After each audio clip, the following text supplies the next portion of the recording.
My name is Lisa Johnson, and I learned something brutal the moment my family decided our annual vacation was a privilege I hadn't earned. We were in the middle of one of those tight, formal family meetings where everyone pretends it's about planning, but really, it's about power.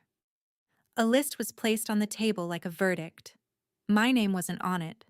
Someone slid the paper closer so I could see the blank space, then said it out loud in front of everyone. Freeloaders stay home. Not whispered, not private. A clean little sentence meant to pin me to the floor. I felt the room lean in. Those tiny reactions you can't unsee. A couple gasps, a few satisfied nods, the silence that says, "We've already decided who you are." I didn't fight back, because I recognized the trap. If I protested, I'd become dramatic. If I cried, I'd become weak. If I defended myself, I'd be guilty. So I stood up, calmly, like I'd accepted it. I even managed a small nod like, "Sure, whatever you say." And I walked out with my head high while my chest burned. But the second my hand hit my car door, something inside me clicked, like an old lock finally turning. I wasn't going to beg for a seat on a vacation.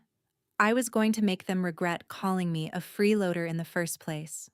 Not with screaming, not with chaos, with proof, with timing, with a surprise so public they couldn't twist it later. And the best part? They had no idea what I'd already paid for, and what I was about to collect. Before I tell you what they said next, and what happened after I walked out, tell me, what time is it for you right now, and where are you watching from? I genuinely want to see how far this story travels. I didn't drive home right away. I drove until the anger stopped shaking my hands, until the humiliation turned into something colder, something usable. There's a difference between being hurt and being done, and I was done. I sat in a grocery store parking lot with my phone in my lap, staring at old notifications like they were clues, a transfer confirmation, a receipt, an email thread, a note I'd typed to myself months ago. Save everything. You'll need it. I'd written that after a different family dinner, the kind where someone makes a joke at your expense, and everyone laughs just a second too long. I used to tell myself they didn't mean it, that it was stress, that it was just the family dynamic. But today proved it wasn't accidental. It was a system, and I had finally stopped playing my role in it. I called my closest friend, the one person who never made me explain why I felt small. The moment she picked up, my voice cracked in a way I hated, and I forced it back into place. I told her what happened. I told her about the list, the smirk, the way the room's silence felt like a wall closing in. She didn't interrupt.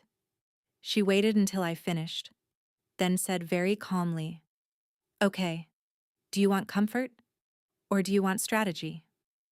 I swallowed and looked down at my hands. "Strategy," I said. "Good," she replied like she'd been waiting for me to say it. "Then here's the truth. They can call you a freeloader because you keep letting them write the story. We're going to change the story." I didn't want a petty clapback. I didn't want a dramatic confrontation that they could rewrite later as me being unstable. I wanted the kind of revenge that leaves no room for interpretation, the kind that makes people in the room glance at each other and realize, "Oh, we were wrong." The kind that forces accountability, not sympathy. That's when the idea crystallized. Sharp, clean, almost elegant. A party. Not a look at me party. Not a birthday party. A family vacation kickoff party.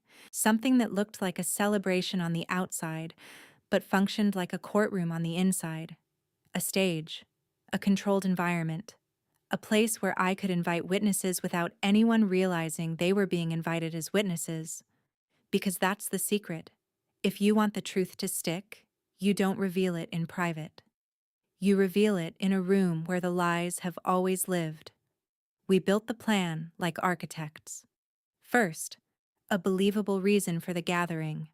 Second, the right timing. Right before the vacation, when everyone's ego was inflated and their guard was down.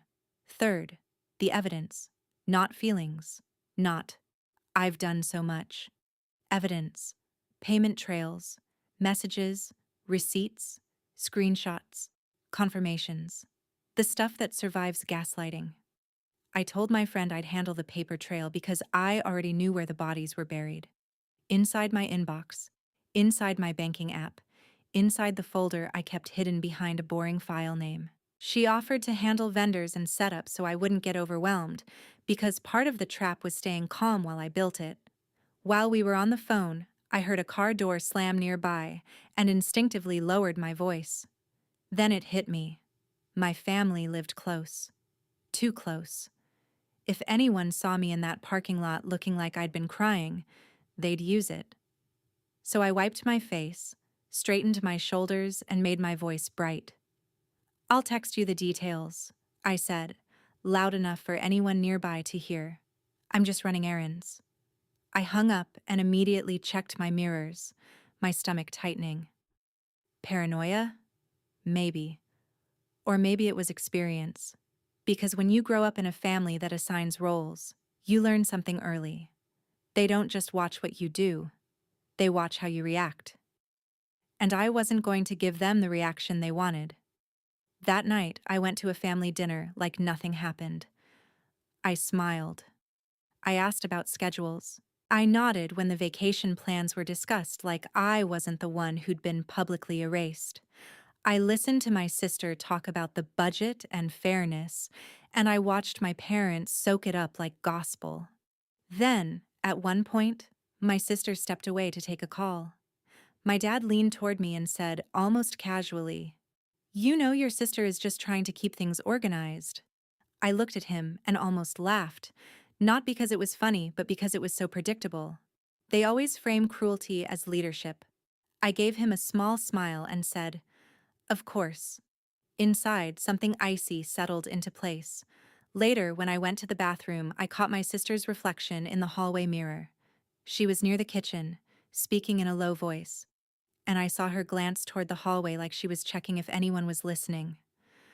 I froze, heart thumping, not the panicked kind, the alert kind. I moved quietly, staying out of sight, and for a split second I heard her say, "She won't do anything. She never does." Then she laughed. A small, satisfied laugh. I walked back to the table like I hadn't heard a thing, but my hands were steady now. Because that sentence didn't hurt me. It motivated me. She thought I'd never do anything. That was the advantage. My friend texted me later. "We're doing this, right?" I stared at the message, then typed back, "Yes, and we're doing it clean. No mess, just truth." I opened my laptop, created a folder, and started pulling every receipt and confirmation I'd ever saved. The more I found, the angrier I got. But also, the more certain I became. This wasn't just about a vacation list. It was about years of them letting my sister speak for the family, and years of me being told my quiet contributions didn't count because they weren't loud. I didn't want them to feel bad. I wanted them to know. And once they knew, I wanted consequences. If you've ever had to swallow your pain in public and plan your revenge in silence just to survive your own family, tell me this: would you expose them loudly or leave quietly and never come back? Because I was about to do something that would make leaving impossible to ignore. The next week became a balancing act.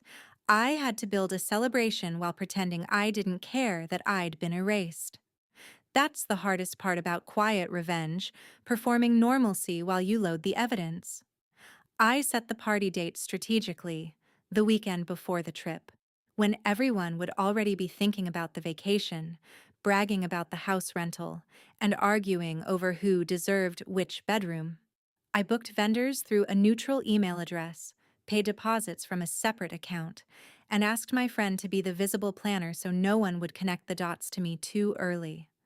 Meanwhile, I watched my sister like she was a weather system. When she was in a good mood, she was loud and generous, offering to handle everything and basking in praise. When she was threatened, she became small and sharp, whispering, implying, questioning your worth with a smile. I had seen both versions my whole life. I remembered one of the first times I realized it wasn't in my head. I was 14, standing in our kitchen holding a flyer for a school program I'd been accepted into. I'd worked for it. I'd earned it. I was proud. My sister took the flyer, skimmed it, then said, "That's cute," in a tone that made it feel embarrassing to be proud. My parents chuckled like it was harmless teasing. I remember the way my face burned and the way I quietly folded the flyer and slipped it into a drawer, like my achievement was something that should be hidden. That memory came back while I was sorting through receipts on my laptop, and it fueled me in a way anger alone couldn't. Because it wasn't about one insult. It was about the pattern. She diminished. They reinforced. I shrank. Not this time.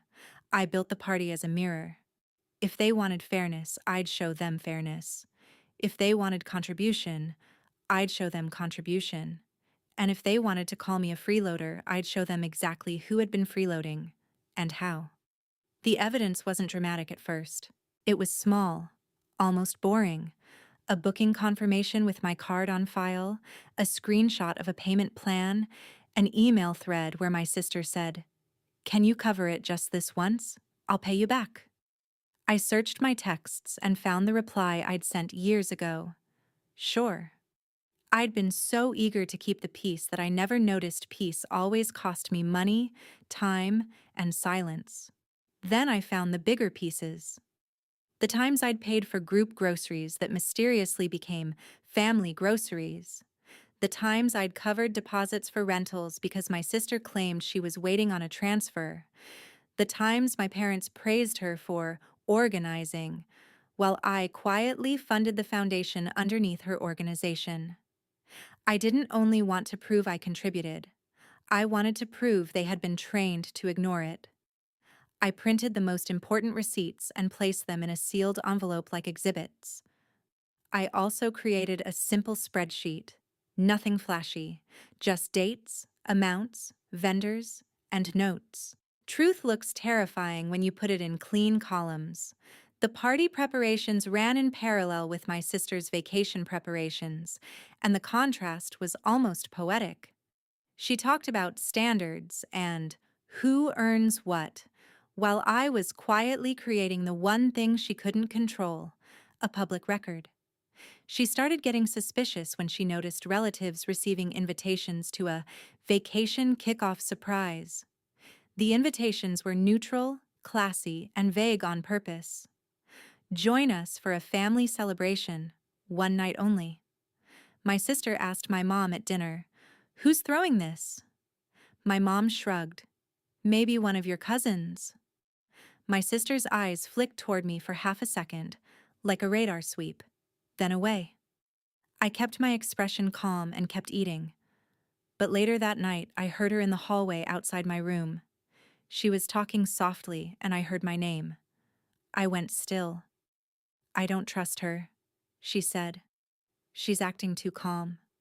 My stomach tightened. Then she added, "Check her. She's probably trying to guilt mom and dad." I realized then that she wasn't just cruel. She was strategic. And she was getting close. The next morning, I staged a distraction. I casually mentioned at breakfast that I'd been busy with work and might go out with friends that weekend. "Work," my sister repeated as if it was a joke. "Right. Freelance stuff." She said it like it didn't count. I smiled and nodded. Let her think that. Let her underestimate me. That afternoon, my friend and I walked through the venue space, my parents' backyard and the adjacent patio area where we'd set up lights, music, and a small presentation corner that would look like a harmless photo slideshow station. That station was my trap. It would play a family memories slideshow at first, innocent, warm, disarming. Then, at the right moment, it would shift. Not to humiliation, to facts. A timeline, a series of receipts on screen, blurred for card details but clear for names and amounts. My friend asked me, "Are you sure you want to do this in front of everyone?"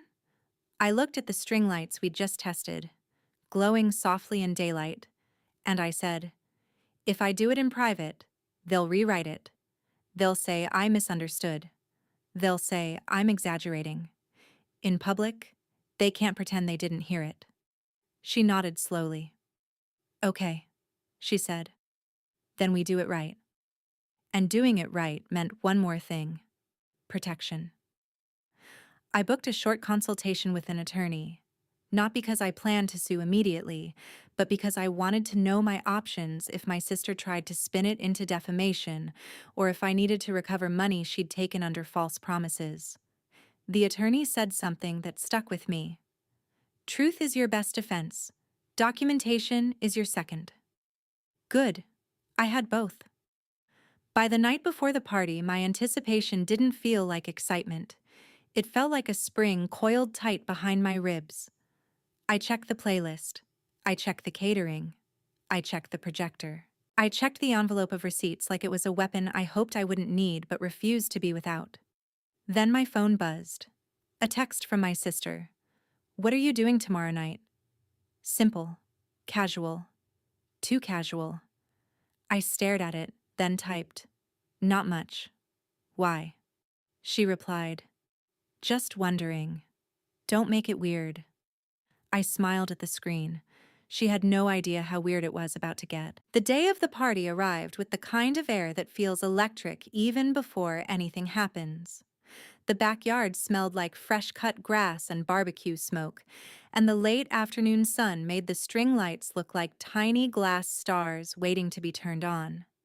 I moved through the setup like a professional. Steady hands, calm voice, quiet focus, because my nerves had turned into precision. My friend handled the last-minute vendor calls while I adjusted table settings and checked the photo slideshow station one more time. The first half was harmless. Family pictures, vacation clips, old birthdays, everyone laughing in a way that almost made me forget why we were here. Almost. Then I placed the sealed envelope of receipts behind the laptop stand and taped the clicker to the underside of the table so I could control the timing without anyone noticing. I wasn't doing this to embarrass anyone. I was doing this because my life had been narrated by people who never bothered to read the facts. Cars began to arrive. Relatives spilled into the backyard with the usual noise: hugs, compliments, questions. "Who planned this?" "This is gorgeous." "I didn't know we were doing a kickoff party." I smiled and let them assume it was just a sweet surprise. My parents arrived next, confused but intrigued. My mom's eyes widened at the decorations. My dad looked around like he was impressed against his will. Then my sister stepped through the gate. The second she saw the setup, her face tightened for a fraction of a second before she forced a smile. That tiny delay told me everything.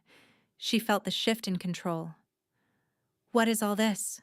she asked, voice light, eyes sharp. I took a breath and stepped forward. "Surprise," I said warmly.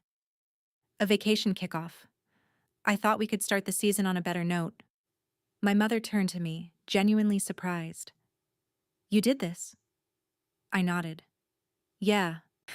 My sister laughed, one of those laughs that tries to make something smaller. "Wow. Look at you," she said. "Didn't realize freeloaders could organize events?" A couple people chuckled uncomfortably. My dad cleared his throat like he wanted the moment to pass. I didn't flinch. I just smiled and said, "Turns out I can do a lot when I'm not busy being labeled." The music started. People began to mingle. For a while, it almost looked like a normal party. That's the thing about public reckoning. It often begins like a celebration. My sister tried to regain control by acting like the host. She walked around directing people, repositioning chairs, telling the caterer where to set trays. I watched her do it, and it reminded me of a memory I hadn't thought about in years: my college graduation party. I'd paid for my own cap and gown, my own photos, my own dinner afterward. My sister had shown up late, taken a stack of my graduation announcements, and told relatives she helped me get through school. I remember the way my mom nodded like that made sense. That memory rose in my chest now, warm and bitter. Halfway through the evening, my sister made her move. She walked to the speaker, leaned down, and turned the volume almost off, then looked at me like she was testing how quickly I'd panic. It was subtle, but it was a power play. See? I can touch anything here. I walked over calmly and turned the music back up, then leaned in and said softly, "Don't." She blinked, surprised that I didn't perform anxiety for her. "Or what?" she whispered back, smile still pasted on. "Or you'll find out why I invited everyone," I said, still soft. Her smile froze for half a heartbeat, and she stepped back like she'd felt a draft. I returned to my guests, chatting, laughing, letting the party stay warm on the surface. But inside, my pulse thundered with timing. When dessert was served and people gathered near the patio, I stepped toward the slideshow station and tapped a glass gently. "Can I have everyone's attention for a second?" My voice carried cleanly. Conversations quieted. Faces turned. My sister's eyes narrowed immediately. I smiled and said, "I just want to say thank you for coming. This night is special to me." Then I let the slideshow run. Family photos, warm music, easy smiles. People relaxed. My sister relaxed a fraction, too, thinking maybe she'd misread me. Then I asked calmly, "Before we finalize the vacation plan, can I ask one question?" I looked around the crowd, then toward my parents, then toward my sister. Have you ever watched someone get labeled in a family and realized later that the label was convenient? Not true? A hush fell. My sister's mouth tightened. She tried to laugh it off. "Oh my God, are we doing speeches now?" she said loudly. I didn't respond to the joke. I just clicked the remote under the table. The screen changed. The first slide was simple. Contributions. A timeline. My sister's face drained of color so fast it was almost imperceptible, until you knew what to look for. My mom blinked, confused. My dad sat straighter, and my sister whispered, "Lisa, what are you doing?" I kept my voice even. "Showing you why you should have checked the facts before you crossed my name off anything. If you've ever wondered whether one surprise is enough to change how your family sees you, ask yourself this. What if the surprise isn't a party, but proof?" I didn't dump everything at once. I paced it. Because truth hits harder when people have time to understand what it means. The next slide showed a rental deposit from 2 summers ago. Date, amount, vendor name, paid from my account. Then another. Then another. It wasn't flashy. It was undeniable. Someone in the crowd murmured, "Wait, she paid for that?" My sister tried to cut in immediately, voice sharp. "This is ridiculous. You're turning a party into what? A guilt trip?" I turned slightly toward her, not aggressive, not pleading. "No," I said. "I'm turning it into clarity." I pointed gently to the screen.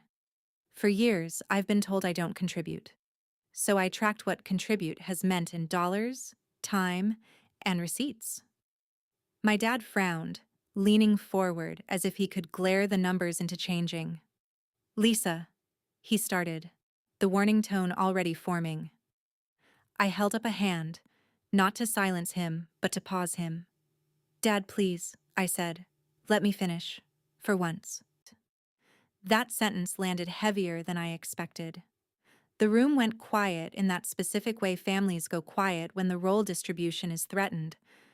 I clicked again. A slide of text messages appeared.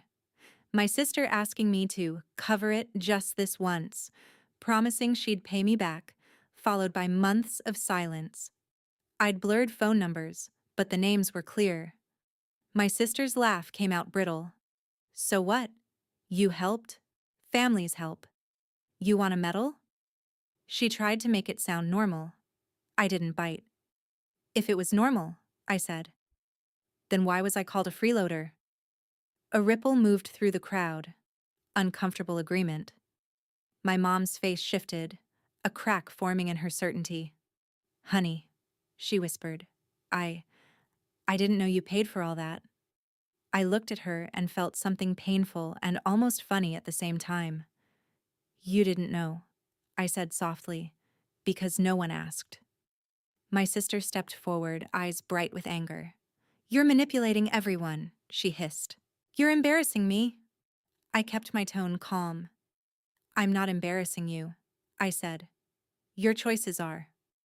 Then I clicked to the slide that changed the entire atmosphere. It wasn't just a receipt. It was an email from a vendor addressed to my sister, confirming a charge reversal attempt. My sister's face went rigid. A cousin gasped. Someone said, "Oh my God!" My dad's eyes snapped to my sister. "What is that?" he demanded. My sister's voice stumbled. "That's... Lisa probably faked." I cut in, still calm. "It's not fake. The vendor verified it this morning. There was an attempt to dispute a payment that came from my account. Not yours. Mine." My sister opened her mouth, then closed it. She looked around the crowd like she expected rescue. My mom's hand flew to her chest. "Why would you do that?" she asked, stunned. My sister's composure cracked, and there it was. The first real consequence. Not my anger.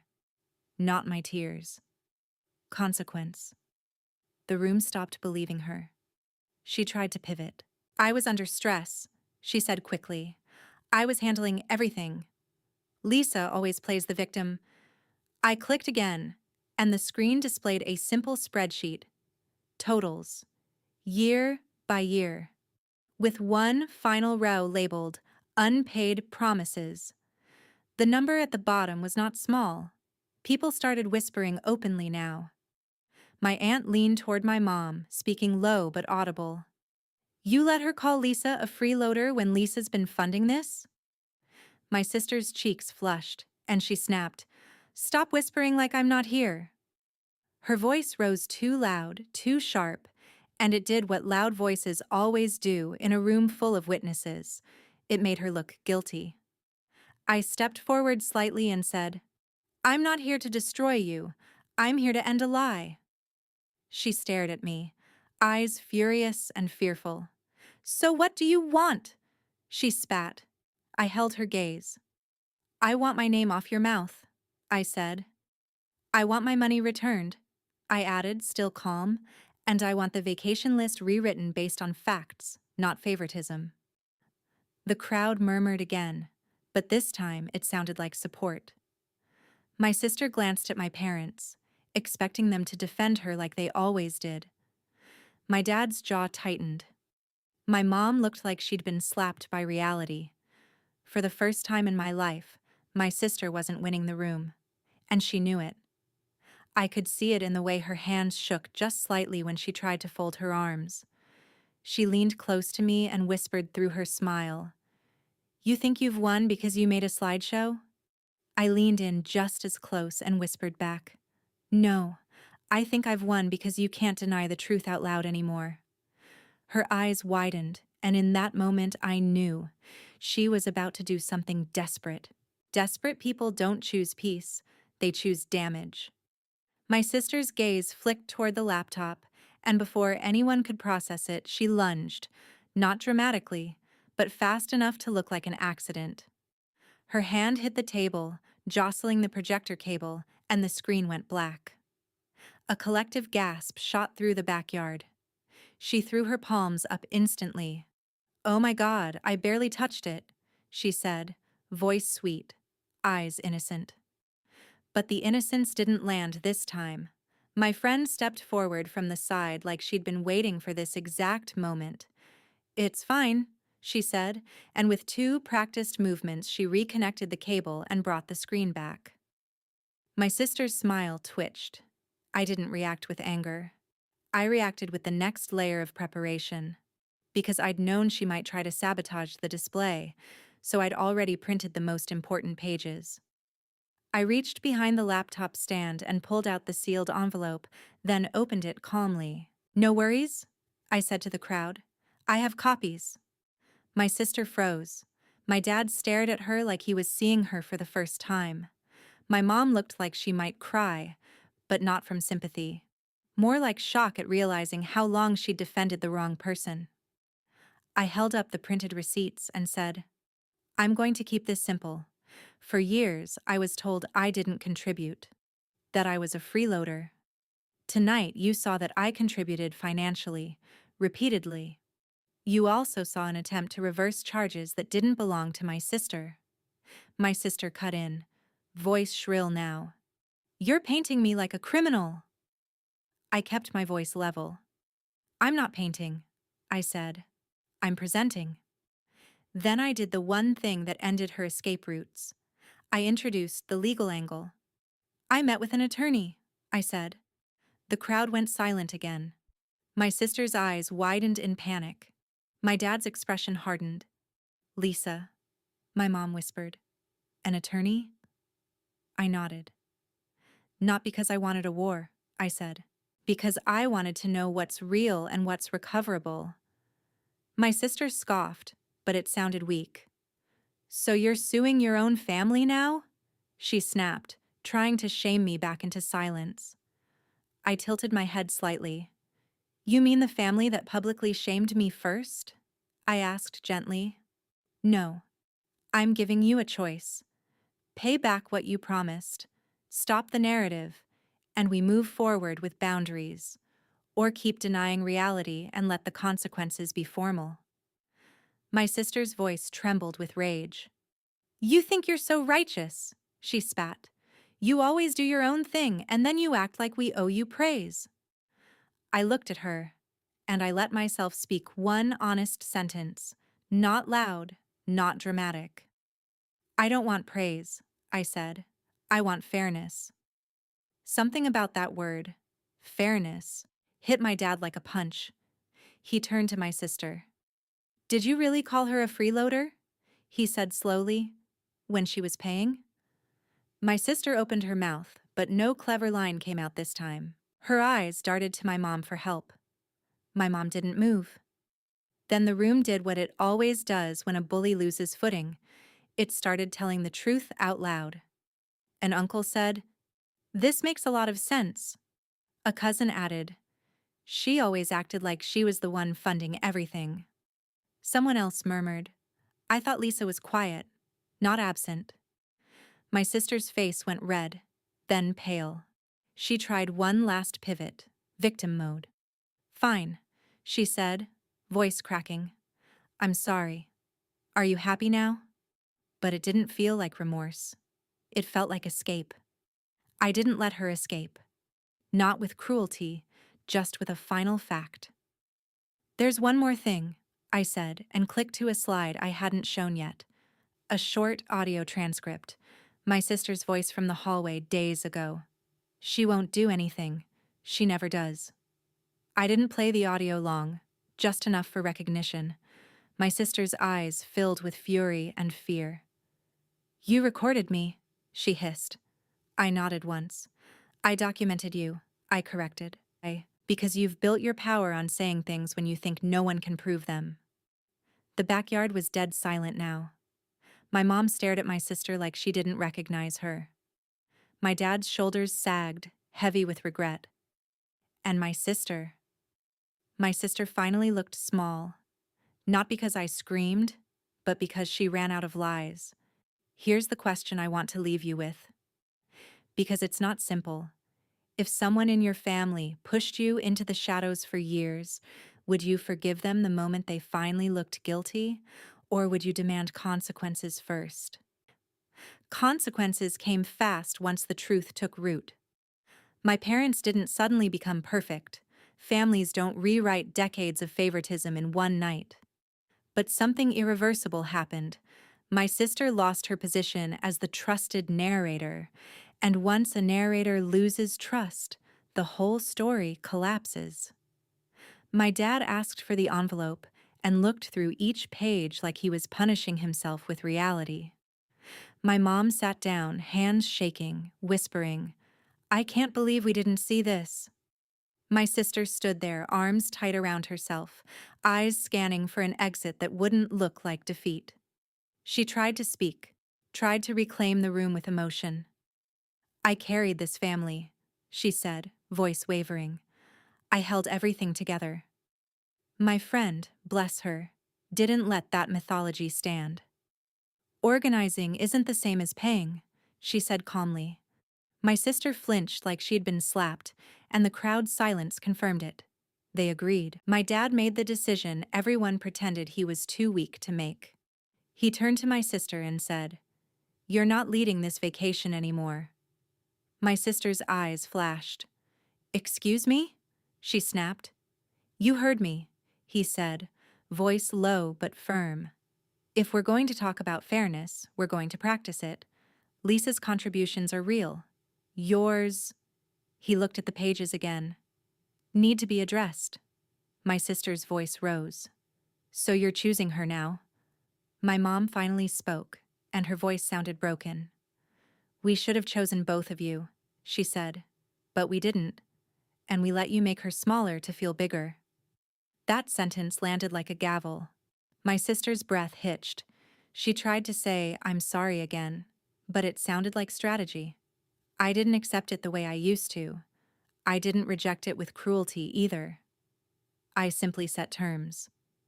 "Here's what's going to happen," I said, and I kept my voice calm because calm is power. "First, you pay back what you promised. We can set a payment plan if you can't do it all at once. Second, you're not speaking for me anymore. At family meetings, at dinners, anywhere. Third, for this vacation, I'm not asking for permission. I'm going because I paid.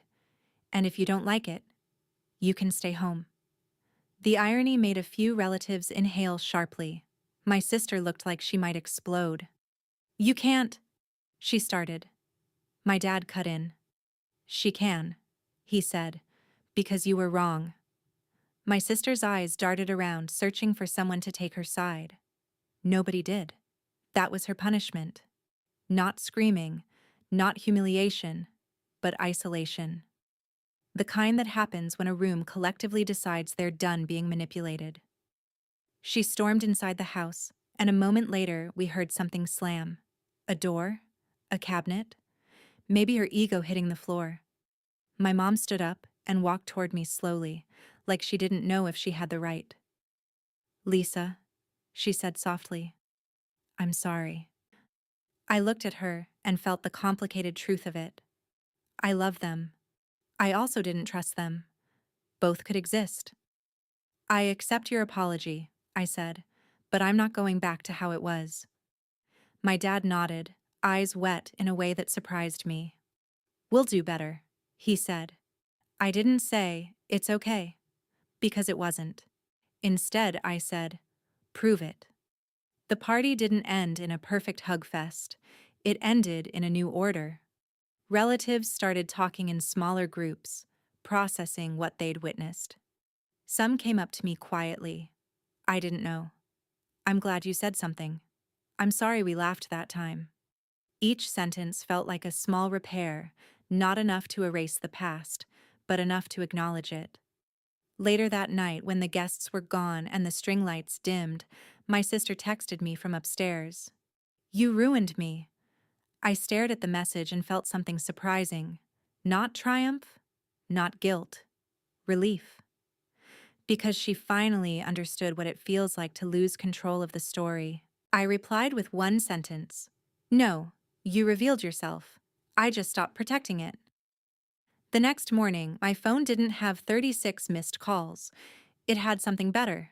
A bank transfer notification, first payment, with a memo that said, "Repayment." Not because she became a good person overnight, but because she realized denial had a price.